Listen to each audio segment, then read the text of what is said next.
వందే మాత్రం. నేను మీ journalist Navata. Welcome to our political. 5 పైసల కోసం 40 ఏండ్ల సుదీర్ఘ సంఘర్షణ చేసి చివరకు న్యాయం సంపాదించాడు ఒక అన్న. ఆ అన్న పేరు రణవీర్ సింగ్ యాదవ్. అన్న, నీకు నిజంగా సెల్యూట్. ఈయన ఒక సాధారణ వ్యక్తి అయినా అసాధారణ ధైర్య సాహసాలు కలిగిన మహనీయుడు అని చెప్పొచ్చు. 1973లో ఆయన DTCలో బస్ కండక్టర్గా పనిచేసేవాడు. అసలు ఛార్జీ 10 పైసలుండగా దానికి బదులుగా 15 పైసల విలువైన టికెట్ ఇచ్చి ఆ తేడాగా వచ్చిన 5 పైసలను తన జోబులో వేసుకున్నాడని ఆయనపై ఆరోపణలు వచ్చాయి. 1976లో ఆయనను ఉద్యోగం నుంచి తొలగించారు. అంతేకాక ఆయనపై ఒక న్యాయపరమైన కేసు కూడా దాఖలు చేశారు. 1990లో ఆయన లేబర్ కోర్టులో తన కేసును గెలుచుకున్నారు. కానీ DTC అక్కడ ఆగలేదు. ఈ వ్యవహారం హైకోర్టుకు చేరింది. ఆ పోరాటం కొనసాగుతూనే ఉంది. ఒకసారి ఊహించండి, 1994లోనే 5 పైసల నాణం చెలామణి నుంచి తొలగిపోవడమైంది. అయినా సరే ఆ కేసు మాత్రం సాగుతూనే ఉంది, ఏకంగా 40 ఏళ్ల పాటు.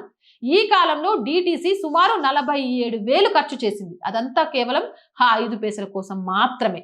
ఒక నిరపరాధి జీవితంలో 40 ఏళ్లు కేవలం ఒక్క ఆరోపణ కారణంగా పూర్తిగా కరిగిపోయాయి. చివరికి 2016లో తీర్పు వెలువడింది. 30,000 పరిహారం, 1.28 లక్షల గ్రాడ్యుటీ రూపంలో, 1.37 లక్షలు CPF రూపంలో. కానీ ఈ కథ డబ్బు గురించి కాదు, ఇది వీటి గురించి. ఆత్మగౌరవం, సత్యం మరియు ఒక సాధారణ వ్యక్తి చేసిన అసాధారణ పోరాటం గురించి. రణవీర్ సింగ్ యాదవ్ కు ఇది కేవలం ఆ 5 పైసల గురించిన విషయం కాదు. ఇది ఆయన ఆత్మగౌరవం కోసం చేసిన పోరాటం.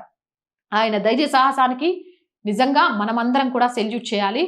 ఇలానే నీతి నిజాయితీల విషయంలో ఒకరి ముందు తలంచాల్సిన విషయం అవసరం లేదు. ఆత్మగౌరవంతో బ్రతుకుతేనే నిజంగా మనిషి బ్రతుకున్నట్టు అని తెలియజేయడం కోసం ఈ వీడియోని మీ ముందుకు తీసుకొచ్చా.